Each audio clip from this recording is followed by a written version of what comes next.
الحمد لله نحمده ونستعينه ونستغفره ونؤمن به ونتوكل عليه ونعوذ بالله من شرور أنفسنا ومن سيئات أعمالنا من يهده الله فلا مضل له ومن يضلل فلا هادي له وأشهد أن لا إله إلا الله وحده لا شريك له وأشهد أن محمدا عبده ورسوله أما بعد فإن خير الحديث كتاب الله وخير الهدي هدي محمد صلى الله عليه وسلم وشر الأمور محدثاتها وكل محدثة بدعة وكل بدعة ضلالة وكل ضلالة في النار.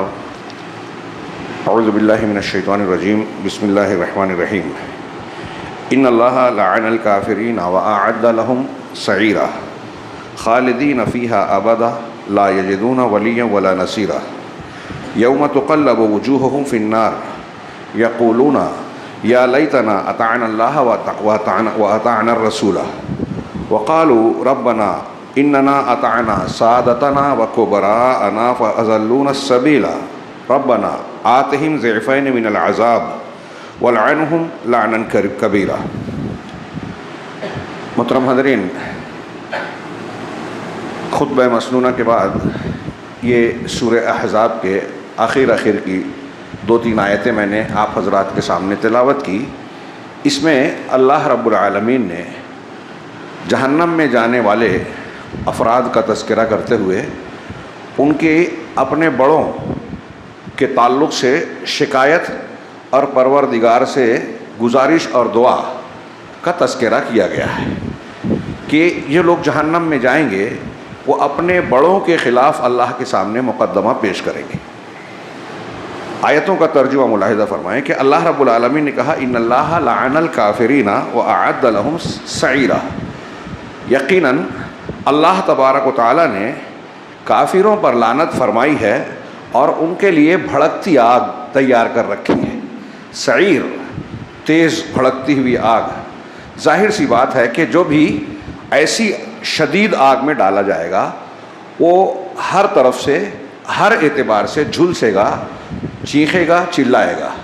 دنیا میں ایک خاص حد تک جلنے کے بعد انسان مر جاتا ہے اور ہمیں لگتا ہے کہ اب اس کا چونکہ چمڑیاں اور کھالوں میں احساس ہوتا ہے، جب یہ جل گئی تو احساس مر گیا، ختم ہو گیا.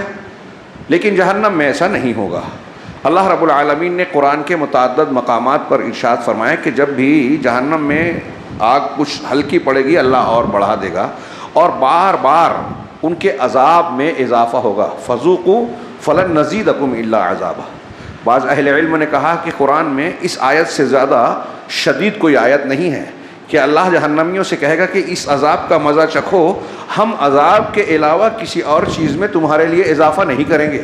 انہیں بڑھے گا تو عذاب، بڑھے گی تو تکلیف، اضافہ ہوتا رہے گا. چمڑیاں جھلس جائے گی، نئی چمڑیاں آئے گی. تو اللہ رب العالمین نے کافروں کے بارے میں کہا کہ ان کے لیے ہم نے سخت قسم کی بھڑکتی شدید آگ تیار کر رکھی ہے. کافروں کا جب تذکرہ ہوتا ہے تو ہمارے لیے اہل ایمان کے لیے تسلی کی بات ضرور ہے، لیکن اس غلط فہمی میں نہیں رہنا چاہیے کہ ہم اگر اپنے آپ کو زبانی طور سے اہل ایمان کہہ رہے ہیں تو ہم اہل ایمان ہو گئے. ہم شرک اور کفر کی تمام لعنتوں سے محفوظ ہو گئے. ہمیں بیدار اور چوکنا رہنا پڑے گا کہ ہمارے ایمان کو کہیں کوئی شرک اور کفر شامل ہو کر برباد تو نہیں کر رہا ہے. اور ایسا ہم آج دیکھ رہے ہیں کہ بہت سارے اہل ایمان قرآن، حدیث، رسول صلی اللہ علیہ وسلم کو ماننے کے دعوے دار تو ہیں، لیکن ان کے عقیدے میں، عمل میں، اعتقاد میں، ان کے اقوال میں شرکیہ باتیں موجود ہیں. ظاہر سی بات ہے اگر کوئی شخص کتنا بھی ایمان کا دعویٰ کرے، دن رات لا الہ الا اللہ کا ورد کرے، لیکن اگر شرک اکبر کی کوئی چیز اس کے اندر آ گئی تو وہ ناقض ایمان ہوگی، اس کے لا الہ الا اللہ کو بیکار اور بے وزن کر دے گی. یہ سب سے زیادہ فکر کرنے والا معاملہ ہے. اللہ نے آگے فرمایا کہ یہ جو سخت اور بھڑکتی ہوئی آگ کفار کے لیے، کافروں کے لیے ہم نے تیار کر رکھی ہے، خالدین فیہا ابدا، وہ اس میں ہمیشہ ہمیش رہیں گے. خالدین خلود کا معنی بذات خود ہمیشگی کے ہوتے ہیں، مزید تاکید کے لیے اللہ نے ابدا کہا، جس کا معنی کبھی، یعنی ہرگز کبھی بھی، یعنی ان کے اس عذاب کا کوئی خاتمہ نہیں ہوگا، اینڈ نہیں ہوگا، یہ چلتا ہی رہے گا۔ اللہ ہمیں آپ کو محفوظ رکھے۔ ایک کافر کے لیے اگر وہ یہ سمجھے تو دہلا دینے والی بات ہے۔ کفر اور شرک کر کے، اللہ کی بغاوت کر کے، اس کی توحید سے منہ موڑ کر، اور پھر اس کے دین کی مخالفت کرنے والے، ہاں یہ زیادہ دن نہیں ہیں ان کے اچھلنے کودنے کے۔ دنیا میں اگر ہمیں وہ کہیں کامیاب نظر آتے ہیں، غلبہ نظر آتا ہے، ان کے پاس حکومت ہے، طاقت ہے، دولت ہے، اقتدار ہے، ایجنسیاں ہیں، اہل حق کو، کمزوروں کو، مظلوم جو اپنے ظلم کا نشانہ بنا کر ان کے ساتھ خوب زیادتیاں کر لیتے ہیں دنیا میں، یہ ہمیشہ رہنے والا نہیں ہے، موت ان کو بھی آنی ہے۔ اور بہت سے ظالمین ایسے ہیں کہ دنیا میں بھی ان کے اقتدار اور قوت کا وہ نشہ جو چڑھا ہوا ہے وہ چھن جاتا ہے، اتر جاتا ہے۔ تو اللہ رب العالمین نے کہا کہ وہ جب وہاں جہنم میں جائیں گے تو اس وقت دنیا کے جیسا معاملہ نہیں ہوگا۔ کہہ رہے ہیں خالدین فیہا لا یجدون فیہا لا یجدون ولیا ولا نصیرا، اپنا کوئی حامی اور مددگار نہیں پائیں گے۔ ولی ایسا دوست جو کچھ ان کو دے دے نہیں، نصیر جو ان کی تکلیف میں ان کی مدد کر دے نہیں ہوگا، نہ کوئی ولی ہوگا جو ان کی نگرانی کر کے ان کو کچھ مدد ان کو کچھ عطا کر دے دے، اچھائی پینے کے لیے اچھا ٹھنڈا پانی دے دے، کوئی سکون کا سامان دے دے، کوئی راحت اور رعایت دلوا دے، اوپر نیچے سے بات کر کے، نہ مال چلے گا، نہ رشتہ داریاں چلے گی۔ قرآن نے کہا لن تنفعکم ارحامکم ولا اولادکم یوم القیامہ، کہ تمہارے رشتہ داریاں اور تمہاری اولاد قیامت کے دن کچھ بھی فائدہ نہیں دیں گے۔ یفصل بینکم، اللہ تمہارے درمیان فیصلہ کرے گا، واللہ بما تعملون بصیر، اور تو اللہ تمہارے اعمال کو خوب دیکھ رہا ہے، جانتا ہے۔ جیسے عمل ہے ویسا بدلہ ملے گا، نہ رشتہ داریاں کام آئے گی، نہ دنیا میں جو دولت، شہرت، اقتدار جو بھی تھا یہاں، آدمی جس کی بنیاد پر گھمنڈ کرتا ہے، کمزوروں پر ظلم کرتا ہے، ایسی کوئی چیز وہاں ہوگی نہیں، اور کوئی کسی کے کام آ بھی نہیں سکے گا قیامت کے دن۔ ہاں دنیا کے بادشاہ وہاں کے جو ہے غلام ہوں گے، اور پورا پورا فیصلہ اور اختیار اللہ کو ہوگا، وہاں کسی کو کوئی اختیار نہیں ملے گا۔ چنانچہ اللہ نے فرمایا یوم تقلب وجوہہم فی النار، ان کا کوئی حامی اور مددگار نہیں ہوگا۔ یہاں جتھا بنا کے کسی پر ہجومی تشدد کرتے ہیں، کمزوروں پر ظلم کرتے ہیں، ان کا حق مارتے ہیں، مونوپلی بنا کے، جو کارپوریٹ ہے، گورنمنٹ ہے، اونچی جاتیاں ہیں، وہ اپنا ایک حلقہ بنا کر، ایک لنک بنا کر کمزوروں کو بھوکا پیاسا مظلوم اور نہ جانے کون کون سے مظالم کے ساتھ، کسی کو جیل میں ڈال دیا، کسی کے ساتھ ظلم کیا، کسی کے گھر پر بلڈوزر چلا دیا، اس قسم کے مظالم کر رہے ہیں، ایمان، اخلاق اور آداب اور حقوق سے بہت دور، اور اس کے باوجود جو ہے یہ ڈینگ ہانکتے ہیں کہ ہم بہت اچھے ہیں۔ یہ دنیا داروں کی بات دینداروں کو بھی غور کرنا چاہیے کہ ہمارے یہاں بھی وہی مزاج بڑھتا جا رہا ہے۔ اللہ نے فرمایا کہ یہ کافروں کو دھیان رکھنا چاہیے کہ اللہ نے ان پر لعنت کی ہے، ان کے لیے سخت اور بھڑکتی ہوئی آگ تیار کر رکھی ہے، جس میں چلے جانے پر وہ ہمیشہ ہمیشہ رہیں گے۔ کفر اور شرک والا کبھی نہیں نکلے گا جہنم سے، اس کی گندگی یا جہنم کی آگ میں جلتے جلتے بھی کبھی صاف نہیں ہوگی، اس لیے وہ جنت کے لائق ہوگا ہی نہیں۔ تو کہا ان کے لیے نہ کوئی مددگار ہوگا اور نہ کوئی حامی۔ اب آگے کا کہا فرمایا یوم تقلب وجوہہم فی النار، اس دن ان کے چہروں کو آگ میں الٹا پلٹا جائے گا، الٹ پلٹ ہوتے رہیں گے۔ چہروں کو بطور خاص ذکر کیا۔ انسان پر کوئی تکلیف مصیبت یا جسم پر کوئی افتاد آتی ہے تو وہ کوشش کرتا ہے چہرہ بچ جائے، جسم کے باقی حصے کو چھپا لے گا، یا وہ خوبصورتی اور کشش کے لیے وہ اتنی اہمیت نہیں رکھتے، چہرہ اہم ہوتا ہے۔ جلیں گے تو پورے، الٹ پلٹ تو پورے ہوں گے۔ اللہ نے بطور خاص چہرے کا ذکر کیا کہ جہنم کی آگ، سورہ مومنون میں بھی کہا تلفح وجوہہم النار، آگ ان کے چہروں کو جو ہے جھلسائے گی، بگاڑ دے گی، ہڈیاں باہر آ جائے گی۔ وہم فیہا کالحون، آگے کہا اللہ نے کہ وہ اس میں کالے ہوں گے جن کے جبڑے اور جبڑے کی ہڈیاں باہر ہوگی، گوشت دھنس جائیں گے، جل جائیں گے. کہا اللہ نے یوم تقلب وجوہہم فی النار یقولون، آگے جو کہیں گے میں وہ پیش کرنا چاہتا ہوں آج کے خطبے میں.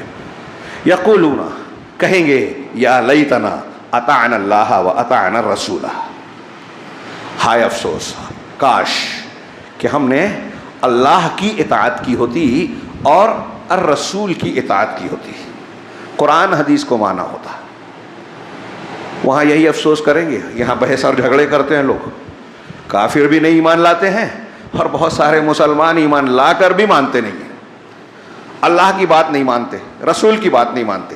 اللہ کی اطاعت اور رسول کی اطاعت مطلب کیا ہوا کہ اس عذاب میں جس میں جھلس رہے ہوں گے اس سے بچ جاتے. ان کے قول کا مطلب یہ ہوا اگر ہم اللہ کی مانتے، رسول کی مانتے صلی اللہ علیہ وسلم، اللہ اور رسول کی مانتے تو اس عذاب سے بچ جاتے. جہنمی کہیں گے کاش کہ ہم نے اللہ کی اطاعت کی ہوتی، قرآن کو مانا ہوتا، رسول کی اطاعت کو کی ہوتی، حدیث اور سنت کو مانا ہوتا، حدیثوں کا انکار نہیں کیا ہوتا، حدیثوں کے مقابلے میں دوسروں کی بات کو نہیں مانا ہوتا، قرآن حدیث کو چھوڑ کے فلاں بزرگ، فلاں بابا، فلاں پیر کو نہیں مانا ہوتا. آپ کہیں گے کہ یہ کافروں کی بات ہے اور آپ مسلمانوں میں کب ذکر کر رہے ہیں؟ جی ہاں، اللہ کافروں کا جو روش ہے، اگر کوئی مسلمان کلمہ پڑھنے کے بعد اللہ اور اس کے رسول کی بات کو چھوڑ کر، توحید کو چھوڑ کر شرک کو اختیار کرتا ہے، کفر کو اختیار کرتا ہے، سنت کو چھوڑ کر جو ہے بدعت کو اختیار کرتا ہے، تو وہ بھی اسی زمرے میں آئے گا، کیونکہ وہ کافروں کی روش پر ہی چل رہا ہے.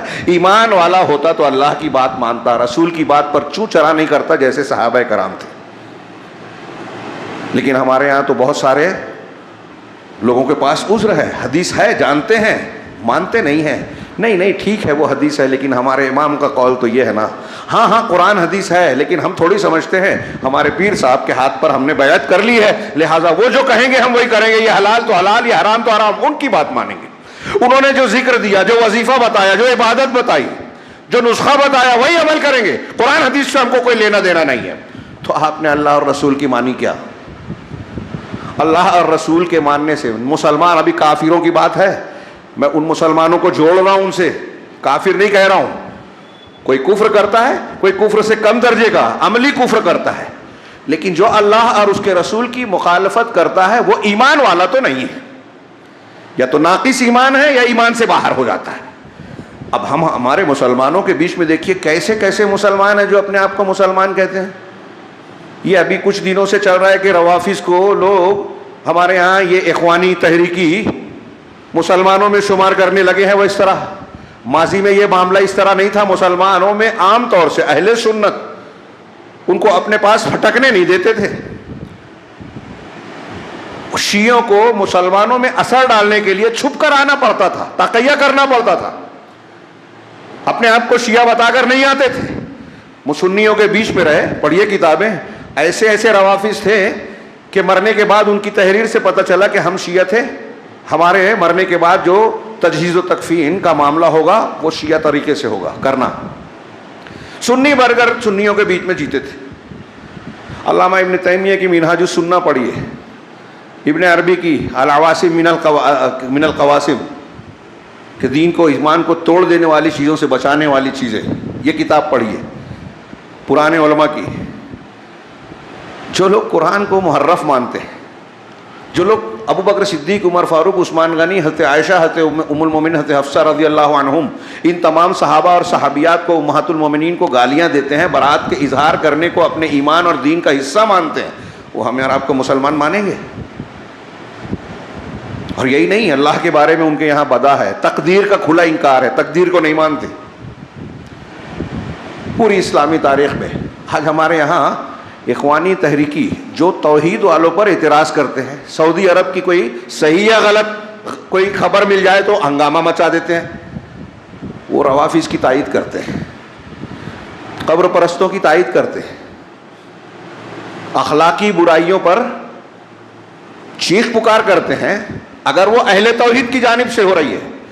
اور عقیدے کی خرابیاں جو اسلام سے باہر کر دینے والی ہیں، جو انسان کے قرآن و حدیث کے اصولوں کے مطابق ولا اور برا کی بنیاد ہے، دوستی کرنے اور دشمنی کرنے کی بنیاد ہے، ایک مشرک ہے تو ہماری دوستی کے لائق نہیں ہے، بدعتی ہے تو اس سے نفرت کا اظہار کرنا چاہیے. اسلاف کی کتاب بن جائے گی اگر ان کے اقوال کو اکٹھا کیا جائے کہ بدعتی کے ساتھ کیسا سلوک ہونا چاہیے. اس کی مجلس میں نہ بیٹھیں، اس کی تقریریں نہ سنیں. ائمہ کرام اہل بدعت سے بولتے تھے کہ ہم سے بات مت کرو، اپنے شاگردوں کو منع کرتے تھے. امام احمد، امام مالک جیسے لوگ رحمہم اللہ. حضرت فضیل بن عیاض کہتے ہیں کہ میں یہود و نصارہ کے ساتھ بیٹھ کر کھانا کھانا پسند کر لوں گا، بدعتی کے ساتھ نہیں. جو عقیدے کا بدعتی ہے. آج ہمارے یہاں اتنی جہالت ہے کہ ایک آدمی آ کے کہتا ہے کہ اللہ تعالیٰ نے تو قرآن میں کہا تعالوا کلمۃ قل یا اہل الکتاب تعالوا الی کلمۃ سواء بیننا وبینکم. اہل کتاب، ہمارے اور تمہارے درمیان جو کلمہ سوا ہے، مشترکہ بات، اس پر آ جاؤ. کیا ہے مشترکہ بات؟ اللہ نعبد الا اللہ.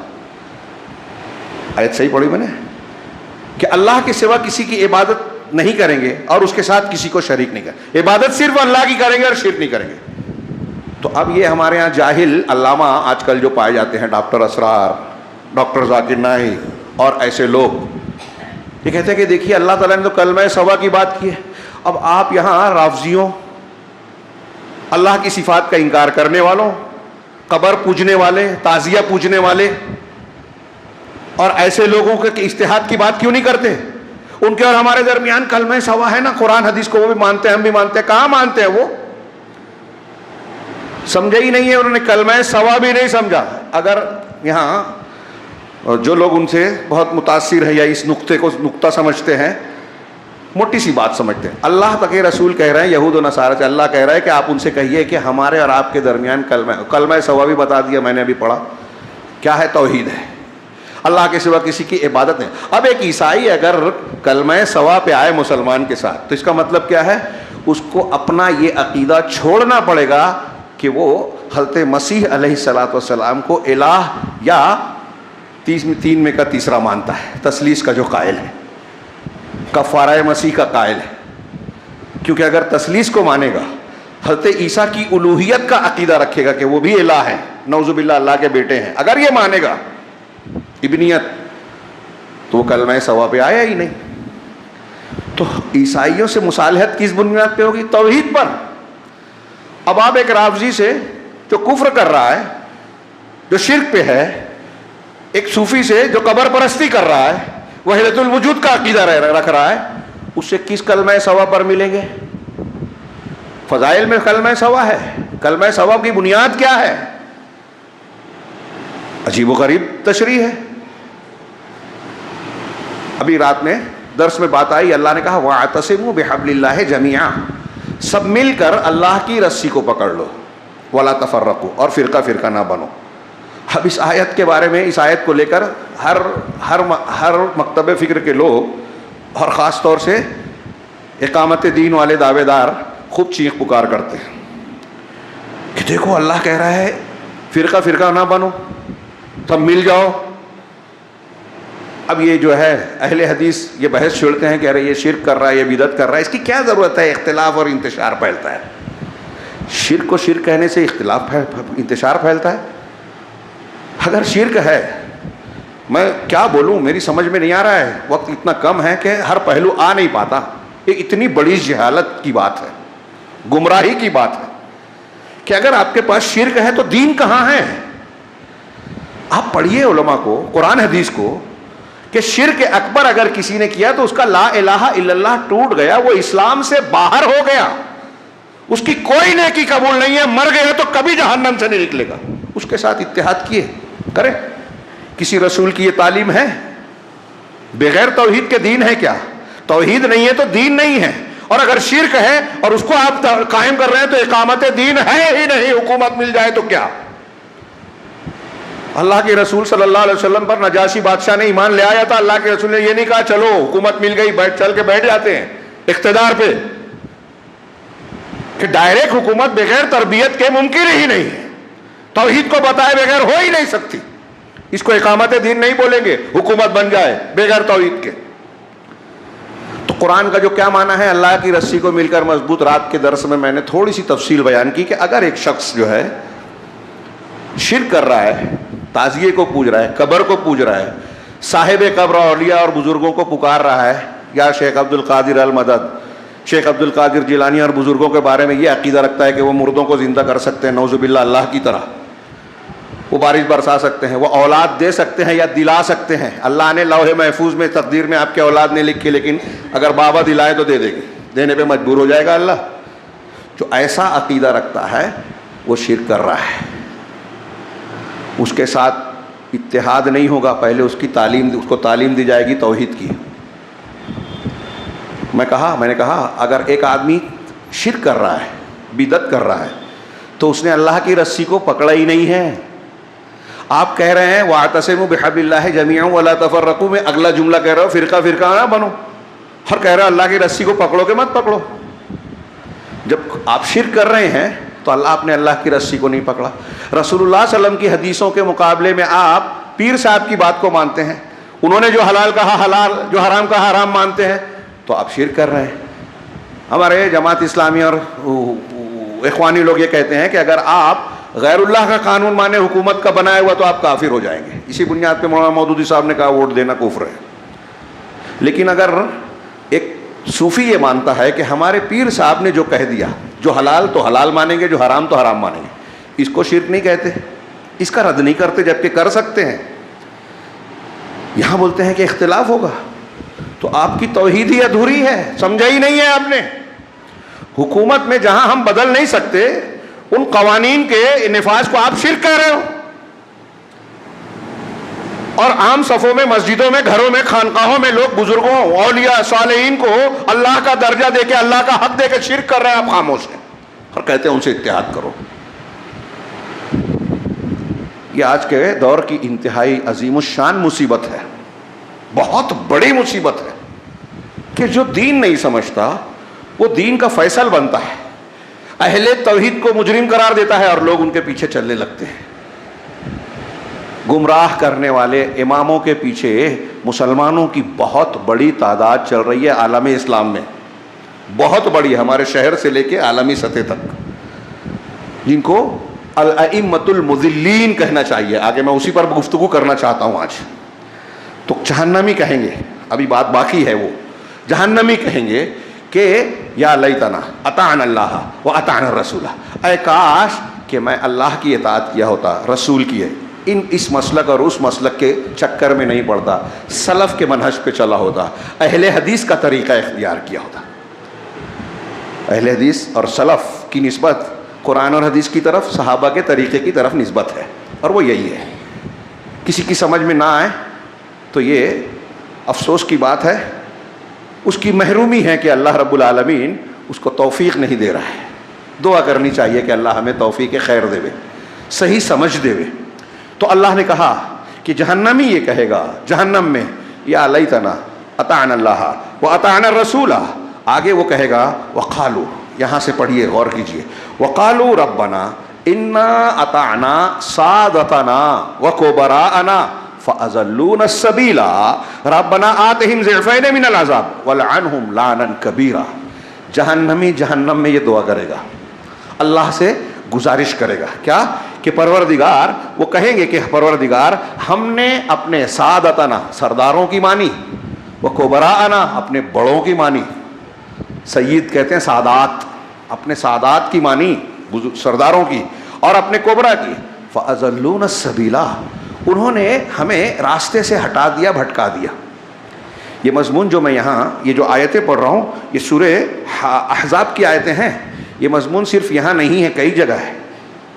سورہ فرقان کی وہ آیتیں یاد کیجئے, یہ بالکل جو ابھی میں نے ترجمہ کیا اور جو کر رہا ہوں, اس سے یہی مفہوم ان آیتوں میں ہے. یوم یعض الظالم علی یدیہ, کہ اس دن ظالم اپنے ہاتھوں کو اپنے دانتوں سے چبائے گا, کاٹے گا, دانت کاٹے گا اپنے آپ کو, اور کہے گا یقولو یا لیتنی اتخذت مع الرسول سبیلا, کہ کاش میں نے رسول کے ساتھ راستہ اختیار کیا ہوتا, صحابہ کے طریقے پہ چلا ہوتا, اہل الحدیث کے راستے پہ چلا ہوتا, کہ قرآن حدیث میں جو ہے وہ مان لیتا.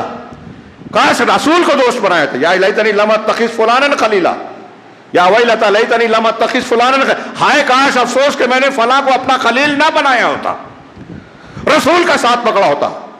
جس کو میں نے ساتھی بنایا اس کے بارے میں آگے کہا لقد اضلنی عن الذکر بعد اذ جاءنی، کہ ذکر کو، قرآن حدیث کے آنے کے بعد اس نے مجھ کو اس سے بھٹکا دیا، بہکا دیا، دوسرے راستے پہ چلایا۔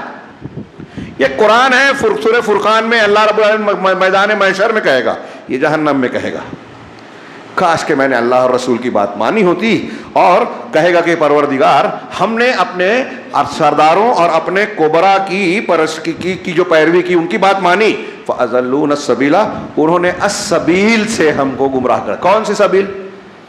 قرآن حدیث والی صراط مستقیم، جس کو اللہ نے کھول کھول کے بتا دیا، رسول نے صاف صاف بیان کر دیا، رسول نے بار بار کہا اس راستے پہ چلنا، ادھر ادھر مت جانا، تم دیکھو ائمہ مضلین سے بچنا، دجالوں سے بچنا، شیطان کے چکر سے بچنا، تمہارے درمیان ایسے لوگ آئیں گے جو قرآن و حدیث کا نام تو لیں گے لیکن جہنم کے دروازوں کی طرف بلانے والے ہوں گے، دعات علی ابواب جہنم، جہنم کے دروازوں کی طرف بلانے والے ہوں گے، ہمارے جیسے ہوں گے، ہمارے انداز میں بات کریں گے، داڑھی کرتے سے نہیں جانا، نماز روزے کو بھی دیکھ کے جو دھوکہ نہیں کھانا، ہو سکتا ہے خارجی ہو، وہ مل جائے تو مار دینا خارجیوں کو، جن کی نماز کے سامنے ہے صحابہ تمہاری نماز کمتر نظر آئے گی، روزہ کم دکھے گا، تمہاری تلاوت ان کی تلاوت کے سامنے کم دکھے گی، لیکن وہ دین سے ایسے نکل جائیں گے جیسے تیر شکار کو چھید کے نکلتا ہے۔ دھوکہ نہیں کھانا ان کے ظاہر سے، مجھے مل جائیں گے تو میں قتل کروں گا عاد کی طرح، اور تمہیں مل جائے تو تم بھی مارنا، لائک نہیں کرنا۔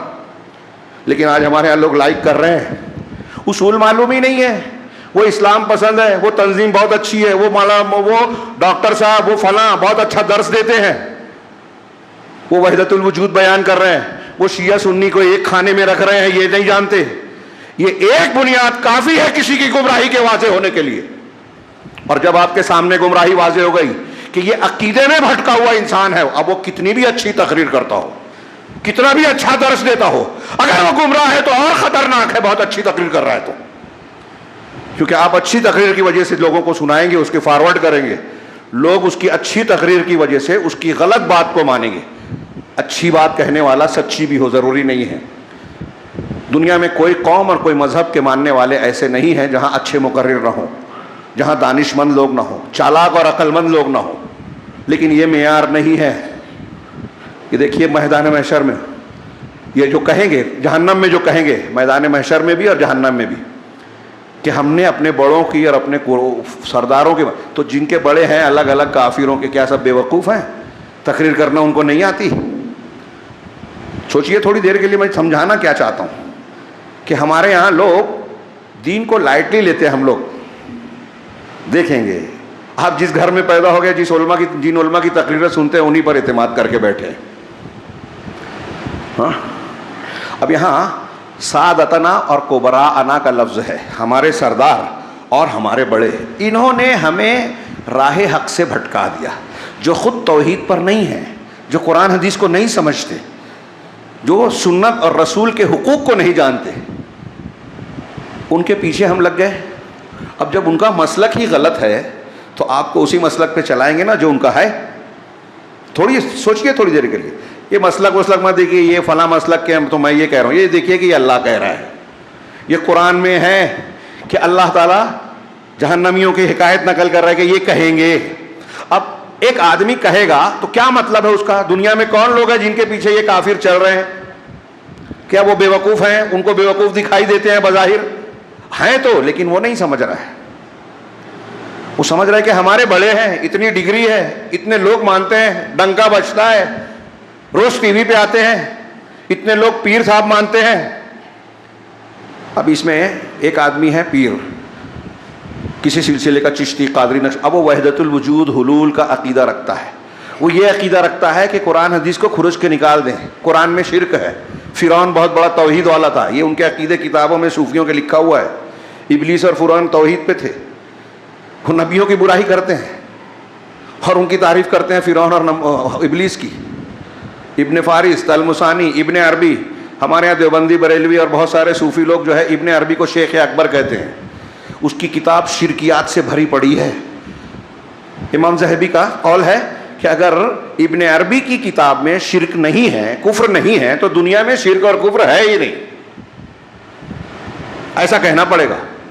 اور اس کو ہمارے یہاں لوگ شیخ اکبر کہہ رہے ہیں، اس کی حکایتوں کو نقل کر رہے ہیں، مرد اور عورت ہاتھوں پہ بیعت کر رہے ہیں اندھے بن کر۔ بچ جائیں گے؟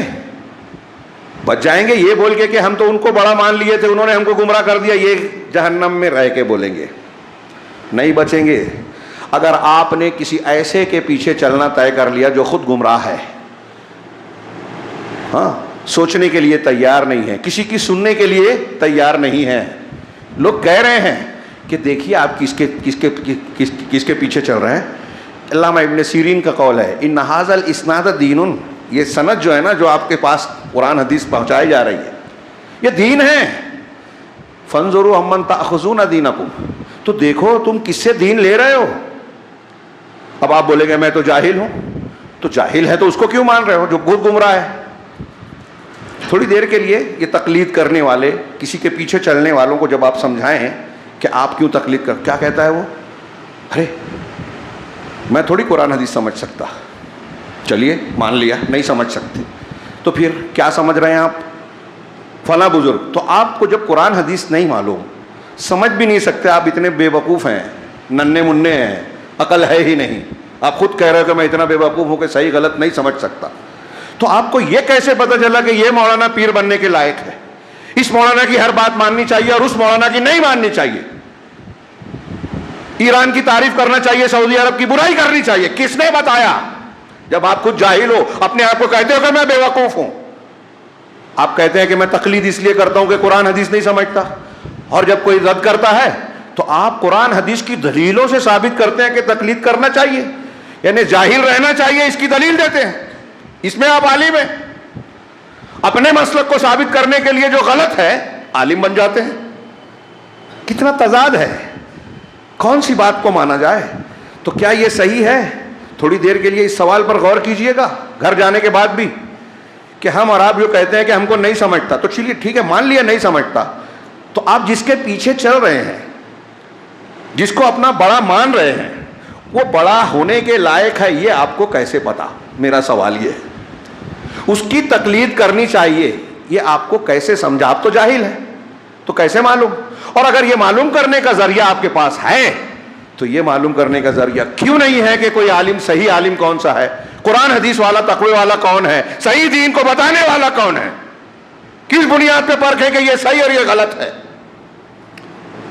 اگر آپ ایک غلط کو صحیح مان سکتے ہیں تو صحیح کو صحیح کیوں نہیں سمجھ سکتے؟ نہیں بچیں گے، یہ عذر نہیں ہے، یہ ڈھونگ ہے، جھوٹ ہے۔ اصل میں انسان اپنے آپ کو تسلی دیتا ہے، جیسے غیر مسلم کہتا ہے نا سارے دھرم سچے اچھے، اچھائی سب دھرم میں ہے، لیکن سارے دھرم پر چلنے والے اللہ کے یہاں محبوب نہیں ہیں۔ قرآن کا اعلان ہے وَمَن يَبْتَغِ غَيْرَ الْإِسْلَامِ دِينًا فَلَن يُقْبَلَ مِنْهُ، جو اسلام کے سوا کوئی اور دین اختیار کرے گا وہ کبھی قبول نہیں کیا جائے گا۔ طے ہے، صاف ہے، کوئی مانے نہ مانے۔ آپ کسی سے کتراتے ہیں، بولنے میں شرماتے ہیں، اللہ نہیں شرماتا، اور سب صحیح ہو بھی نہیں سکتے نا۔ ایک مورتی پوجا کو عبادت کہہ رہا ہے، نیکی پنیہ کہہ رہا ہے، ثواب کہہ رہا ہے، اور ہم کہہ رہے ہیں مہا پاپ ہے، گناہ ہے سب سے بڑا، دونوں صحیح کیسے؟ یہ بھی صحیح اور یہ بھی صحیح۔ ایسا ہی ہمارے یہاں یہ اتحاد کے نام پر جو دین سمجھتے نہیں ہیں اور دین کو قائم کرنے کی بات کرتے ہیں، مسائل جانتے نہیں ہیں اور فضائل کی بات کرتے ہیں، جبکہ اس کے بغیر فضائل آ ہی نہیں سکتے۔ یہ جاہل لوگوں کو پاٹھ پڑھاتے ہیں کہ کچھ بھی کر لو، ٹھیک ٹھاک دکھو، اب بدعت کر رہے ہو، شرک کر رہے ہو۔ تو آپ جب اللہ کی اور اس کے رسول کی مخالفت کر رہے ہیں تو آپ ایمان والے کیسے ہیں؟ جنت میں کیسے جائیں گے؟ یہ جو مضمون ہے یہ قرآن میں کئی جگہ ہے، گھڑی سوئی آگے بڑھ گئی۔ میں ایک جگہ اور ابھی یہ ادھوری ہے کہ یہ کہیں گے کہ ہم نے اپنے سرداروں، اپنے بڑوں کی اطاعت کی تو انہوں نے راستے سے، یعنی سیدھے راستے سے، صراط مستقیم سے، قرآن و حدیث والے راستے سے ہمیں بہکا دیا، گمراہ۔ یہ قرآن کہہ رہا ہے، وہ کہیں گے ہاں ربنا آتہم ضعفین من العذاب، پروردگار ان کو ڈبل عذاب دے۔ کون کہے گا؟ جو دنیا میں سردار مان رہا ہے غلط لوگوں کو، جو شرک کے راستے پہ لے جا رہے ہیں، کفر کے راستے پہ لے جا رہے ہیں، قرآن حدیث سے ہٹا کے لوگوں کو غلط فتوے دے رہے ہیں، حرام کو حلال اور حلال کو حرام بنا رہے ہیں، اور پیچھے چلنے والا مست ہو کے مان رہا ہے، کہہ رہے اتنے بڑے تو ہیں ہم بس ان کی مانیں گے۔ دنیا میں جو کہے گا کہ ہمارے پیر صاحب، ہمارے بڑے، جہنم میں کہے گا اللہ ان کو ڈبل عذاب دے، انہوں نے ہم کو بہکایا، یہاں لانے کے ذمہ دار یہ ہیں، ان کی نہ مان کے اللہ رسول کی مانتے تو یہاں سے بچ جاتے۔ یہ میں نہیں، یہ قرآن کی بات کو میں اپنے الفاظ میں بول رہا ہوں، یہ ابھی جو میں نے ترجمہ کیا کہ ان کو دوہرا عذاب دے، وَلَعَنْهُمْ لَعْنًا كَبِيرًا، اور ان پر بڑی لعنت فرما، خوب بڑی لعنت فرما، اور ان پر لعنت فرما لعنًا کبیرہ، بڑی لعنت، ان کو رحمت سے دور کر دے۔ جس پیشوا کے پیچھے دنیا میں مرے جا رہے ہیں اس کے لیے دوسروں سے جھگڑا کرتے ہیں۔ اب یہاں تھوڑی دیر کے لیے رکیے کہ ہم ایک بحث کرتے ہیں یہاں جو کر رہے ہیں قرآن کی اس آیت پر، آپ بہت مرتبہ سنیں، اتخذوا احبارہم ورہبانہم اربابا من دون اللہ، یہ یہود و نصارہ کی روش تھی۔ ابھی میں کہہ رہا تھا نا کہ کافروں کی بات ہے تو ہم مسلمانوں میں پائی جائے تو ویسی بری ہوگی۔ اب یہود و نصارہ نے جیسا کیا تو اللہ تعالیٰ نے ہمیں کیوں بیان کیا کہ جیسے یہود و نصارہ نے اپنے علماء کو، اپنے مشائخ اور پیروں کو اللہ کو چھوڑ کر رب بنا لیا، تو اس امت میں بھی ہوگا۔ اللہ کے رسول نے فرمایا نا کہ تم اپنے سے پہلوں کے نقش قدم پر چلو گے، بالکل ہو بہو لتتبعن سنن من کان قبلکم حذو القذۃ بالقذۃ، بہت مرتبہ آپ سن چکے ہیں۔ تو اب ہماری امت میں احبار اور رہبان کو رب بنانے والے آج ہے کہ نہیں ہے؟ کیا اللہ کے رسول صلی اللہ علیہ وسلم کی بات غلط ہے؟ صحیح ہے۔ آپ غلط بولیں گے کافر ہو جائیں گے، جو غلط بولے گا کافر ہو جائے گا، ایمان نہیں رکھتا۔ اب صحیح ہے تو کون ہے وہ جو اپنے علماء کو، احبار اور رہبان کو رب بنا رہا ہے؟ وہ وہی ہے کہ اگر ہمارے مفتی صاحب، ہمارے عالم صاحب، ہمارے پیر صاحب، ہمارے بڑے کہہ رہے ہیں کہ یہ حلال ہے تو حلال مان لیا، یہ حرام ہے تو حرام مان لیا۔ اب چاہے دنیا کے لوگ کہیں کہ آپ جو کہہ رہے ہو قرآن حدیث کے خلاف ہے، دنیا کے لوگ کہیں تو ماننے کو تیار نہیں ہے، دلیل دیکھنے کے بعد بھی قبول نہیں کرتا کہ نہیں ٹھیک ہے، ہم کو معلوم ہے یہ حدیث تو ہے، ہاں رفع دین کی حدیث ہے، لیکن ہمارے مسلک میں نہیں ہے۔ کیا ہے آپ کا مسئلہ؟ قرآن حدیث تو نہیں ہے نا، آپ نے یہ کہہ دیا کہ رسول کی نہیں مانیں گے، تو رسول کی حدیث آپ کا مسلک نہیں ہے، جبکہ امام حنیفہ کہتے ہیں کہ جب صحیح حدیث مل جائے تو میرا مسلک وہی ہے۔ اب تو امام حنیفہ رحمہ اللہ کی بھی نہیں مان رہے ہو تو حنفی بھی نہیں ہو۔ امام حنیفہ کا جو عقیدہ ہے وہ عقیدہ بھی نہیں مانتے ہو، کہتے ہو کہ ہم اشعری ماتریدی ہیں، کہتے ہو کہ اللہ عرش کے اوپر نہیں ہے، امام حنیفہ کہتے ہیں کہ جو اللہ کو عرش پر نہ مانے وہ کافر ہے۔ آپ کہتے ہیں نہیں غلط ہے، یہ امام حنیفہ نے نہیں کہا۔ دیکھیے آپ کے نہ بول دینے سے وہ آپ نے اپنے آپ کو تسلی دے دی، اللہ رب العالمین اس کو کفر کو ایمان لکھ دے گا؟ اپنے آپ کو دھوکہ دیتے ہیں۔ ارے کہنے والا کہہ رہا ہے، بتا رہا ہے تو تحقیق کرنا فرض ہے کہ نہیں، کہ میں جو مان رہا ہوں اگر وہ کفر ہے، شرک ہے تو جہنم میں جاؤں گا، وہ بچانے نہیں آئے گا مجھے جس کے پیچھے میں چل رہا ہوں، بلکہ وہاں بد دعا دے گا کہ اس کی وجہ سے جہنم آیا ہوں، اس کو ڈبل عذاب دے۔ یہ قرآن کہہ رہا ہے۔ کتنی کھلی کھلی بات ہے نا۔ تو پیشوا بنانے میں بھی ہم کو تحقیق کرنا چاہیے، دیکھنا پڑے گا، اور یہ قرآن حدیث نے بار بار بار بار بتایا ہے۔ اب یہی آیت پڑھ لیجئے، اب دوسری یوم یوم یحشر اعداء اللہ الی النار فہم یوزعون، اس دن اللہ کے دشمنوں کو جہنم کی طرف ہانکا جائے گا تو سب اکٹھا ہو جائیں گے، اگلے پچھلے ایک ہو جائیں گے، حتی اذا ما جاؤها شہد علیہم سمعہم وابصارہم وجلودہم، یہاں تک کہ جب وہ وہاں آ جائیں گے تو ان کے خلاف ان کے کان، ان کے آنکھیں، ان کی چمڑیاں گواہی دیں گے بما کانوا یعملون، جو وہ کرتے تھے۔ وقالوا لجلودہم، وہ اپنی چمڑیوں سے کہیں گے لما شہدتم علینا، کہ تم نے ہمارے خلاف، اپنے ہی خلاف کیوں گواہی دی، خود ہی جلو گے نا، تم کو ہی تو بچا رہا تھا۔ تو وہ جواب دیں گی قالوا انطقنا اللہ الذی انطق کل شیء، کہ اللہ ہی نے ہم کو بلوایا، قوت گویائی دی، جس نے ہر چیز کو گویائی عطا فرمائی، وہو خلقکم اول مرہ، اور اسی نے تم کو پہلی مرتبہ پیدا کیا، وإلیہ ترجعون، اور اسی کی طرف لوٹائے جاؤ گے، وما کنتم تستترون ان یشہد علیکم سمعکم ولا ابصارکم ولا جلودکم، اور تم اس سے چھپتے بھی نہیں تھے کہ تمہارے کان، تمہاری آنکھیں، تمہاری چمڑیاں گواہی دیں گے۔ ہم جب گناہ کرتے ہیں تو لوگوں سے تو بچنے کی کوشش کرتے ہیں، لیکن اپنی آنکھ، اپنی کان، اپنی چمڑیوں سے بے فکر رہتے ہیں، اس سے نہیں بچتے۔ ہاں تو یہ گواہیاں دیں گے، کہہ رہے ہیں وَلَٰكِن ظَنَنْتُمْ أَنَّ اللَّهَ لَا يَعْلَمُ كَثِيرًا مِّمَّا تَعْمَلُونَ، لیکن تم نے ایسا سمجھ لیا کہ تمہارے بہت سارے اعمال کو اللہ جانتا نہیں ہے۔ وَذَٰلِكَ ظَنُّكُمُ الَّذِي ظَنَنْتُمْ أَرْدَاكُمْ، یہی تمہارا وہ گمان اور غلط فہمی ہے جس نے تم کو ہلاک کر دیا، نقصان میں ڈال دیا، تباہ کر دیا۔ فَأَصْبَحْتُمْ مِنَ الْخَاسِرِينَ، جو تم کو پیچھے ڈال دیا، گمراہی میں ڈال دیا، اور تم خسارہ اٹھانے والوں میں سے رہ گئے، چلے گئے۔ اگر وہ صبر کریں، ہاں تو بھی جہنم ان کا ٹھکانہ ہے، اور اگر معذرت کریں گے، معافی مانگیں گے تو معافی قبول نہیں ہوگی۔ بیچ میں ایک دو آیتیں اور ہے، اس میں آگے کا جو جملہ ہے حتیٰ کہہ رہے وہ جملہ ہے وقال الذین کفروا ربنا ارنا الذین اضلانا من الجن والانس، وہ کہیں گے کہ پروردگار، کافر لوگ کہیں گے کہ پروردگار ان لوگوں کو ہمارے سامنے لا جنہوں نے، جنوں اور انسانوں میں سے، جن ہو یا انسان، شیاطین سے سورہ انعام میں بحث ہوگی میدان محشر میں، ان کو پکڑ اللہ، ان کی وجہ سے ہم گمراہ ہوئے۔ شیطان کہے گا کہ میں نے تم کو مجبور تھوڑی کیا تھا کہ تم میری بات مانو، تم خود سے آئے تھے میرے پیچھے، میں نے بہکایا، تم بہک گئے، اب مجھے ملامت مت کرو، اپنے آپ کو کرو۔ وہاں بھی بحث ہوگی، میدان محشر میں بھی، جہنم میں بھی۔ تو کہیں گے کہ جنوں اور انسانوں میں سے جو جن لوگوں نے ہم کو گمراہ کیا، پروردگار ہمارے سامنے لا، نجعلہما تحت اقدامنا، ہم انہیں اپنے پیروں تلے روندیں گے، اپنے پیروں تلے کے نیچے کریں گے، لیکونا من الاسفلین، تاکہ یہ دونوں جن اور انسان انتہائی پست لوگوں میں شامل ہو جائیں۔ دوسری ایک جگہ آیت ہے سورہ اعراف میں، حتی اذا ادارکوا فیہا جمیعا قالت اخراہم لاولاہم، یہاں تک کہ جب ایک دوسرے سے مل جائیں گے جہنم میں تو پہلے والی جماعت جو پچھلے لوگ تھے، وہ پہلے لوگوں کی نسبت کہیں گے کہ ربنا ہؤلاء اضلونا فآتہم ضعفین، پروردگار ان لوگوں نے، جو پہلے کے لوگ تھے نا، انہوں نے ہم کو گمراہ کیا تھا، تو فآتہم عذابا ضعفا من النار، انہیں ڈبل عذاب دے، جہنم کا دگنا عذاب دے۔ تو اللہ کہے گا لکل قال لکل ضعف ولکن لا تعلمون، تم دونوں کے لیے دگنا ہے، تم دونوں کے لیے۔ کیوں دگنا ہے؟ وقت نہیں ہے اس کی علت، اشارہ صرف کروں۔ سردار اس لیے سردار بنے بیٹھے کہ یہ ہمارے پیچھے چل رہے ہیں، اور میں اگر حق اختیار کر لوں گا تو یہ بولیں گے کہ ارے تم نے اب تک گمراہ کیوں رکھا، میری سرداری چلی جائے گی، مجھ کو سردار نہیں مانیں گے۔ تو غلط میں سردار مان رہے ہیں، اس لیے وہ سردار بنا بیٹھا ہے، اگر اس کو صحیح پتہ بھی چلتا ہے تو مانتا نہیں ہے۔ ابو جہل اور ایسے بہت سارے، آج بھی ایسے لوگ ہیں۔ سمجھ میں آ جاتا ہے کہ قرآن حدیث یہ کہہ رہی ہیں مولوی صاحب کو، لیکن وہ لوگوں میں نہیں بتاتے، مجلس میں کبھی کبھی کہتے ہیں کہ ہاں ہم کو پتہ ہے، یہ بے وقوف لوگ ہیں جو ہمارے پیچھے ہیں۔ ایسے بہت سے ملیں گے۔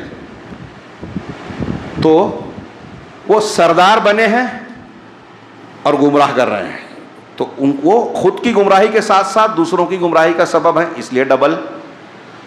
اور یہ جو پیچھے چلنے والے ہیں، اگر پیچھے نہیں چلتے تو سردار نہیں رہتا، تو خود تو گمراہ ہیں ان کے پیچھے چل کے اندھے بن کر، اور سردار کو سردار بنا کے رکھا ہے جو سرداری کے لائق ہے نہیں، اس لیے ان کی وجہ سے وہ بھی سردار ہے جو غلط ہے، اس لیے ان کو بھی ڈبل۔ اللہ کہے گا دونوں کو ڈبل مل رہا ہے، دگنا عذاب ملے گا۔ اسی طرح اللہ تبارک و تعالیٰ نے کئی جگہ پر جو ہے فرمایا ان ذالک حق تخاصم اہل النار، یہ سورہ صاد کی جہنمیوں کے بحث کے بعد اللہ نے آخر میں کہا کہ یہ بالکل طے حق ہے، سچ ہے، یعنی جہنم والوں کا آپس میں لڑنا جھگڑنا۔ یہ قرآن میں اور مقامات پر ہے، یہ ان سے بھی لڑیں گے اور اپنے معبودان باطلہ سے بھی لڑیں گے جن کو پوج رہے ہیں اور وہ پجوا رہے ہیں۔ آج کل کلپ آتی ہے نا کہ پیر صاحب کے آگے لوگ سجدہ کر رہے ہیں، چوم رہے ہیں، اور نہ جانے کیا کیا حرکتیں، بالکل کھلی کھلی شرکیہ حرکت دیکھ کر میں نے کئی کلپ دیکھی، یقیناً آپ لوگوں نے بھی دیکھی ہوگی، اور کچھ تو ایسی دیکھی کہ ہم پڑھتے تھے، سنتے تھے، دیکھی نہیں تھی، یقین نہیں ہو رہا تھا کہ یہ جو کر رہے ہیں یہ اپنے آپ کو مسلمان کہتے ہیں، یہ قرآن حدیث کو پڑھتے ہیں یا جانتے ہیں یا مانتے ہیں۔ قرآن حدیث کو ماننے والا سامنے پیر صاحب کو سجدہ کر رہا ہے، اس کے پیروں پر اپنی پیشانی رکھ رہا ہے، اور پیر صاحب جو ہے اس کو شاباشی دے رہے ہیں، دعا دے رہے ہیں۔ ایسے خود ساختہ خداؤں سے بھی میدان محشر میں ان کے پوجنے والے اور وہ آپس میں لڑیں گے۔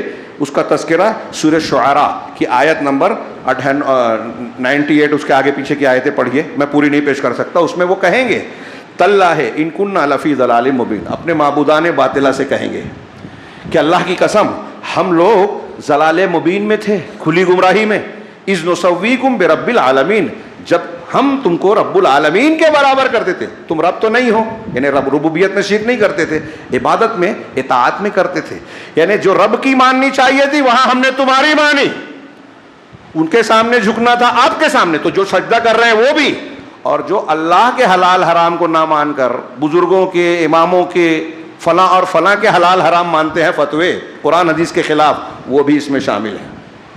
میں ایسا مانتا ہوں اتخذوا احبارهم ورهبانهم کے تحت کہ ان کو رب کا درجہ دے رہے ہیں، حق دے رہے ہیں، تو کہہ رہے ہیں کہ قیامت کے دن کہیں کہ ہم کھلی گمراہی میں تھے، جبکہ ہم تم کو رب العالمین کا درجہ دے رہے تھے, رب العالمین کے برابر کر رہے تھے. وما اضلنا الا المجرمون, اور ہمیں صرف مجرم لوگوں نے گمراہ کیا. یہ مضمون قرآن کے جو ہیں میں نے چند مقامات سے پیش کیے, اور جگہوں پر ہے اور بڑے زبردست انداز میں بھی ہے. یہاں ایک روایت, دو روایت کی طرف اشارہ کروں. اللہ کے رسول صلی اللہ علیہ وسلم کا فرمان ہے کہ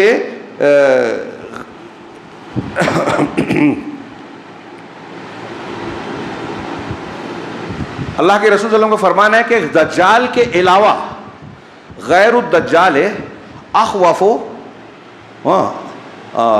عندی, کیا ہے, اخوف عندی, میرے نزدیک دجال کے علاوہ دجال سے زیادہ بڑا خطرہ اور خوف جس چیز کا میری امت کے تعلق سے ہے وہ ہے الائمۃ المضلون.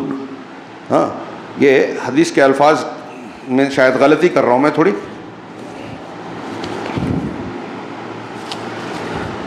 ہاں, یہ آیا غیر الدجال اخوف علی امتی من الدجال الائمۃ المضلون, کہ دجال کے علاوہ میری امت پر دجال سے زیادہ بڑا خطرہ ہے. وہ کیا ہے؟ الائمۃ المضلون, گمراہ کرنے والے امام, گمراہ کرنے والے پیشوا. یہ روایت متعدد طرق سے ہے, کوئی حسن, کوئی صحیح, کوئی ضعیف, اور الگ الگ الفاظ میں تھوڑے تھوڑے فرق ہیں. اللہ کے رسول صلی اللہ علیہ وسلم نے فرمایا, حضرت عمر سے ایک قول ثابت ہے کہ 3 چیزوں کا خوف ہے امت پر مجھے. ایک عالم کا ذلت العالم, عالم کی ٹھوکر. عالم اگر کہیں گمراہ ہوتا ہے, ٹھوکر کھاتا ہے, تو اس کے پیچھے چلنے والے بھی اس کو, وہ جو کر رہا ہے اسی کو صحیح سمجھتے ہیں. اور گمراہ کرنے والے امام ایک کہا.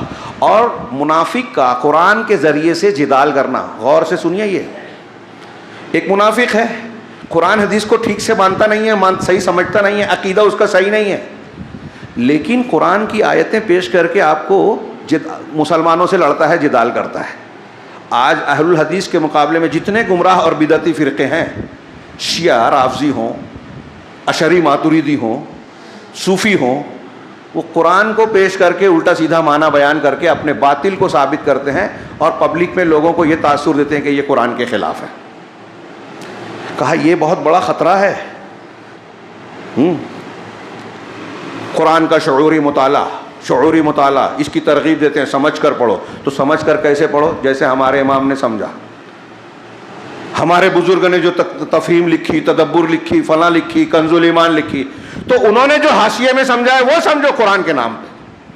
قرآن نہیں, ہمارا مولوی, ہمارا امام, ہمارا پیشوا قرآن کو جیسے سمجھا رہا ہے ویسے سمجھو. جو اللہ کی مراد ہے, جو رسول نے سمجھا, جو صحابہ نے سمجھا, وہ نہیں.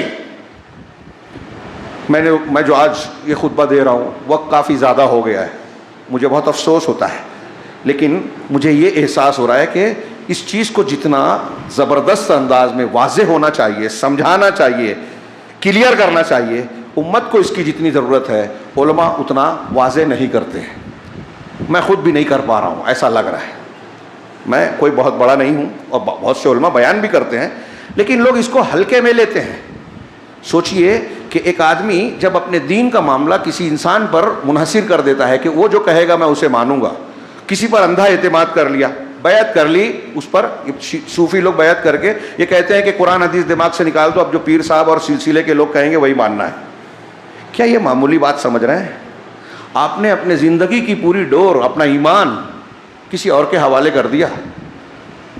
اور تصوف کے اس وقت روئے زمین پر جتنے سلسلے پائے جاتے ہیں, کوئی بھی گمراہی سے, شرک اور کفر سے خالی نہیں ہے. منبر رسول سے بہت بڑی بات کہہ رہا ہوں, اور جانتا ہوں کہ بہت سے لوگ گالیاں دیتے ہیں, لیکن یہی حق ہے. قرآن حدیث کی توحید نہیں بیان کرتے وہ. یہ میں نے کہہ رہا تھا نا کہ روافظ کے تعلق سے آج جو ہے یہ اخوانی جماعت اسلامی والے پل بنے ہیں تاریخ میں, کہ وہ مسلمانوں سنیوں کی طرح مفاہمت کی بات, ڈاکٹر اسرار کی کتاب ہے شیعہ سنی مفاہمت, اور صحابہ کرام کو وہ کافر, ابو بکر صدیق, عمر فاروق کو جو برا بھلا کہتے ہیں وہ لوگ غاصب کہتے ہیں, اس کو ڈاکٹر اسرار صاحب اپنی کتاب اور ایران کے وزٹ کے بعد جو تاثرات بیان کیے اس میں کہتے ہیں کہ یہ ایک تاریخی اختلاف ہے شخصیت کا. انا للہ. اس کے بعد بھی ہمارے لوگ اس سے متاثر ہیں. علماء سمجھا نہیں پا رہے ہیں اپنے پبلک کو. ایک آدمی صحابہ کرام کے بارے میں یہ کہہ رہا ہے کہ ان کے بارے میں ہم جو مانتے ہیں یا شیعہ اور مانتے ہیں ہمارا اختلاف ہے، یہ تاریخی ہے. بتائیے تاریخی ہے یہ؟ میں کلاس میں بچوں کو سمجھاتا ہوں اس تناظر میں کہ یہ ہمیشہ دماغ میں رکھنا، صحابہ کرام کے بارے میں جو ہم مانتے ہیں کہ وہ سب کے سب عادل ہیں، اللہ ان سے راضی ہوا، ان کا ایمان معیار ہے، ان کا منہج ہمارے لیے ضابطہ اصول اور کم پیمانہ ہے، یہ جو ہم مانتے ہیں تو یہ تاریخی بات نہیں ہے، قرآن حدیث کی بات ہے. اور جو اس کو نہیں مانے گا وہ عقیدہ صحیحہ کا انکار کر رہا ہے، تاریخ کا نہیں. صحابہ کرام کے تعلق سے ہماری عقیدہ جو ہے وہ ہماری بات اعتقاد کی ہے، تاریخ کی نہیں ہے. واقعہ کربلا کو آپ مانے نہ مانے، زندگی بھر نہ پڑھے چلے گا، ایک لفظ اس پر نہ بولے چلے گا، اللہ نے مکلف نہیں کیا ہے. لیکن ایک صحابی کو اگر آپ نے گالی دی، ایک کو، وہ امیر معاویہ رضی اللہ تعالیٰ عنہ ہوں، ام المومنین حضرت عائشہ ہوں، سلمان ندوی، کچھ لوگ اس کو آج بھی وہ عالم مان رہے ہیں، مدرسہ چلا رہا ہے، شیعوں کا ایجنٹ، یہودیوں کا ایجنٹ، جو اہل الحدیث پر سعودی عرب کو گالی دیتا ہے، توحید والوں کو برا کہتا ہے، صحابہ کرام پر تنقید کرتا ہے، لوگ سن رہے ہیں. یہ ایک غلطی بتاتی ہے کہ اس آدمی کو اس لائق نہیں ہے کہ اس کو امام یا پیشوا مانا جائے، عالم مانا جائے. منہج کی غلطی الگ ہے، ہمارے یہاں افراد و تفرید ہے. اب ہم منہج کی یہ غلطیاں جب بتاتے ہیں تو کچھ ایک طبقہ ہمارے درمیان سے ایسا بھی پیدا ہو گیا جو صحیح علماء کو بھی نشانہ بناتا ہے. یہ جو سورہ احزاب کی آیتیں میں نے پڑھی، یہاں ختم ہونے کے بعد فوراً آیت یا ایھا الذین آمنوا لا تکونوا کالذین آذوا موسیٰ وکان عند اللہ وجیہا، اے ایمان والو ان لوگوں کی طرح نہ ہو جاؤ جو موسیٰ کو جنہوں نے تکلیف پہنچائی، اذیت دی، حالانکہ وہ اللہ کے پاس بڑے وجیح تھے، مرتبے والے تھے.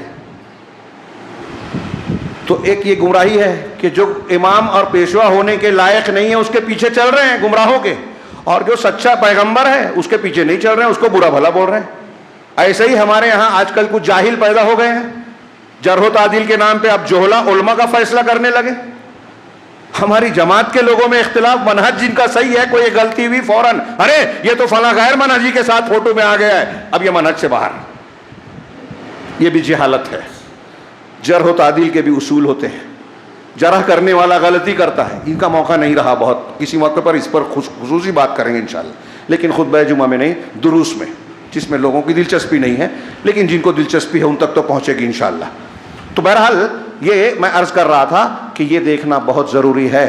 اللہ کے رسول صلی اللہ علیہ وسلم نے متعدد روایتوں میں کہا کہ دجال سے بڑا، دجال کا فتنہ بہت بڑا ہے، ہر نبی نے اپنے قوم کو ڈرایا، لیکن رسول اللہ صلی اللہ علیہ وسلم فرما رہے ہیں کہ دجال سے بڑا فتنہ کیا ہے؟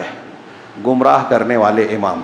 اور آج آپ دیکھیے کہ مسلمانوں میں جو فتنے پھیلے ہیں، روزانہ شخصیات کی بحث چل رہی ہے ہمارے یہاں، اس کی تقریر سننا چاہیے کہ نہیں، اس کی ماننا، جو متنازع ہو گیا چھوڑ دیجئے. آپ اگر اسلاف کی قرآن و حدیث کی صحیح تشریحات جو موجود ہیں وہ پڑھیں نا تو آپ کو ٹائم نہیں ملے گا.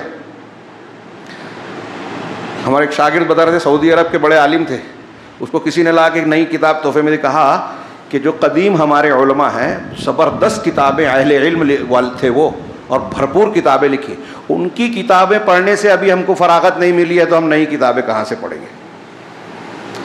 تو جو گزر چکے ہیں، جن کے بارے میں اعتماد ہے ان کو. اور اگر کسی شخصیت کی تقریر سننا ہے، ماننا ہے، تو یہ دیکھیے کہ عام وہ علماء کی وہ جماعت، ایک دو نہیں، علماء کی وہ جماعت جو معتبر ہے، اہل حق کی ہے، اہل الحدیث ہیں، ان علماء کی جماعت کی اکثریت اس کے بارے میں کیا کہتی ہے؟ مرزا انجینئر، ڈاکٹر اسرار، ڈاکٹر فلاں، فلاں بزرگ، فلاں بڑے، فلاں بردر، فلاں سسٹر، فلاں سن. اگر کوئی دادا، پوتا، بھائی، بہن، کوئی بھی ہو، اگر آپ کوئی اس کے پیچھے چل رہا ہے یا اس کی بڑی اچھی تقریر ہو رہی ہے، تو آپ دیکھیے کہ عام علماء اہل حدیث اس کے بارے میں کیا کہہ رہے ہیں. یہ ایک موٹی چیز بتا رہا ہوں عوام کے لیے کہ اکثریت جو اگر اتنا بھی، اگر چلو وہ بھی نہیں سمجھ رہا ہے، اگر اتنا بھی سمجھ میں آتا ہے کہ یہ شخصیت متنازع ہے منہج کے بارے میں. دیکھیے مسئلے کی غلطی، کسی فتوے میں غلط ہو جانا، کسی مسئلے کو غلطی سے بیان کر دینا، اس سے کوئی بری نہیں ہے. امام لوگوں سے غلطی ہوئی اسی لیے تو ہم تقلید نہیں کرتے. امام سے جب غلطی ہو سکتی ہے، وہ خود کہتے ہیں کہ صحیح حدیث مل جائے تو اس کو مان لینا ہم سے غلطی ہو گئی. کتنے مسئلوں میں انہوں نے رجوع کر لیا. جب ان سے غلطی ہو سکتی ہے تو آج کے عالم سے کیوں نہیں ہو سکتی؟ تو کسی مسئلے میں غلطی ہو جانا، اجتہادی خطا ہو جانا، یہ الگ بات ہے. ایک صحیح عقیدے اور منہج والے سے بھی غلطی ہو سکتی ہے. لیکن اگر ایک آدمی کا منہج غلط ہے، یہ دماغ میں رکھیے، اصول میں ہمیشہ بیان کرتا ہوں. اور آج ہمارے ہاں جو عالم اسلام میں اس کی مخالفت اور اس کی موافقت، ایران کی موافقت اور سعودی عرب کی مخالفت کرتے ہیں، وہ یہ اصول نہیں جانتے، نہیں سمجھتے. اسے سمجھیں کہ عقیدہ اور منہج اگر درست ہے، اور یہ بات جو میں کہہ رہا ہوں قرآن حدیث سے میں نے کئی مرتبہ ابھی بیان کی ہے کہ ایک صحابی نشے میں کہ اس میں لائے گئے، اللہ کے رسول نے کہا ان پر لعنت مت بھیجو، وہ اللہ اور رسول سے محبت کرتے. عقیدہ صحیح ہے، غلطی ہوئی. لیکن خارجی بہت اچھی نماز، بہت اچھا روزہ، بہت اچھی تلاوت کرتے ہیں، ان کو مار دینا. عمل اچھا ہے لیکن عقیدہ غلط ہے. تو اچھے عمل کے ساتھ عقیدہ غلط ہے، نہیں چلے گا، دماغ میں رکھیے. لہٰذا صحیح عقیدے والا ہمارا دوست ہے. غلطی کرے گا تو جتنی غلطی ہے اتنی نفرت کا مظاہرہ کریں گے، ہم اس کو منع کریں گے، روکیں گے، لیکن دوست مانیں گے. اور ایک غلط عقیدے والا آدمی ہے، روافظ ہیں، صوفی ہیں، وحدت الوجودی ہیں، صحابہ کو برا بھلا کہنے والے ہیں، یہ غلط منہج اور غلط عقیدے والے ہیں. لکھ لیجئے یہ جو کہہ رہا ہوں، غلط عقیدے والے ہیں. اگر ان کے اندر کوئی بہت بڑی خوبی آ گئی، وہ اخبار میں بیان دے رہے ہیں کہ ہم امریکہ کے سامنے کھڑے ہیں، غزہ والوں کا ساتھ دیں گے، نہیں دیں گے، وہ ساتھ آپ کو دھوکہ دے رہے ہیں. اسرائیل کے ساتھ ان کی دوستی ہے، کبھی حملہ نہیں کریں گے. اسماعیل ہنیہ کو مارا ہے، اس میں ایران شامل ہے، کبھی حملہ نہیں کرے گا اسرائیل پہ. اور کرے گا تو دکھاوے کا ناٹک ہوگا، بیان بازی کے لیے، جوش کے لیے، دھیان ہٹانے کے لیے، اچھوں کو غلط اور غلط کو صحیح بتانے کے لیے ہوگا. ان ظاہر ہونے والی چیزوں کے خلاف اگر آپ صحیح دیکھنا چاہتے ہیں تو عقیدے اور منہج پر نظر رکھیے. جس گروہ کا عقیدہ غلط ہے اس کا عمل صحیح نہیں ہو سکتا، وہ اسلام کے بارے میں مخلص نہیں ہو سکتا. جو حضرت عمر کو کافر کہتا ہو وہ مسجد اقصی کو کنارے کو بازیافت اور آزاد کرانے والا ہو ہی نہیں سکتا. اللہ رب العالمین سے دعا ہے کہ وہ ہمیں صحیح دین کو اختیار کرنے کی توفیق دے اور صحیح دین کے لیے صحیح راستے کو اختیار کرنے کی توفیق دے. جو سچے لوگ ہیں، اچھے لوگ ہیں، انہی کے پیچھے ہم چلیں، انہی کے راستے کو اختیار کریں. اور کوئی کتنا بھی بڑا ہو، اگر اس سے بھی جس کے پیچھے ہم چل رہے ہیں یہ صاف نظر آ جائے، کوئی بتا دے کہ یہ قرآن و حدیث کے خلاف ہے، تو وہاں ان کی بات کو نہ مانیں. یہی ہے ہم سے مطلوب، یہی ہمارا امتحان ہے. صرف وہ شخص جس کی بات کو ماننے پر غلطی نہیں مانی جائے گی وہ اللہ اور رسول اللہ صلی اللہ علیہ وسلم ہے. بس جہنمی کہیں گے کہ اے کاش ہم نے اللہ اور اس کے رسول کی بات کو مانا ہوتا، کاش فلاں اور فلاں کے پیچھے نہیں چلے ہوتے. جن گمراہ پیشواؤں کے پیچھے چلیں گے ان کے سلسلے میں اللہ کے رسول نے بھی ہم کو سمجھایا کہ ائمہ مضلین، گمراہ کرنے والے امام جو ہیں وہ تمہارے لیے سب سے بڑا دجال سے بڑا فتنہ ہے. آپ نے یہ بھی کہا کہ تمہارے درمیان آخر زمانے میں ایسے لوگ آئیں گے جو ایسی ایسی نئی نئی حدیثیں پیش کریں گے، نئی نئی باتیں جو نہ تم نے سنی ہے نہ تمہارے باپ دادا نے سنی ہے. تم ان سے دور رہنا، وہ تم سے دور رہیں. اللہ کے رسول نے کہا کہ ہمارے ہی درمیان سے کچھ لوگ ایسے ہوں گے جو جہنم کے دروازوں کی طرف بلانے والے ہوں گے. اس معنی کی اور بھی حدیثیں ہیں. یہ ہم کو اور آپ کو سکھایا ہے، ہم اس کو نظر انداز کر کے آنکھ بند کے گزر جائیں گے تو اللہ نہ کرے ہم بھی ان لوگوں میں شامل ہوں کہ کل جہنم میں جانے کے بعد کہے کہ پروردگار ان پیشواؤں کے پیچھے چل کے ہم یہاں پہنچے ہیں، اس لیے ان کو ڈبل عذاب دے. اللہ ہمیں اس انجام سے محفوظ رکھے. اقول قولی ھذا واستغفر اللہ لکم ولسائر المسلمین وصلی اللہ علی نبینا محمد. بارک اللہ لنا ولکم فی القرآن المجید ونفعنا وإیاکم بالآیات والذکر الحکیم انہ تعالی جواد کریم ملک بر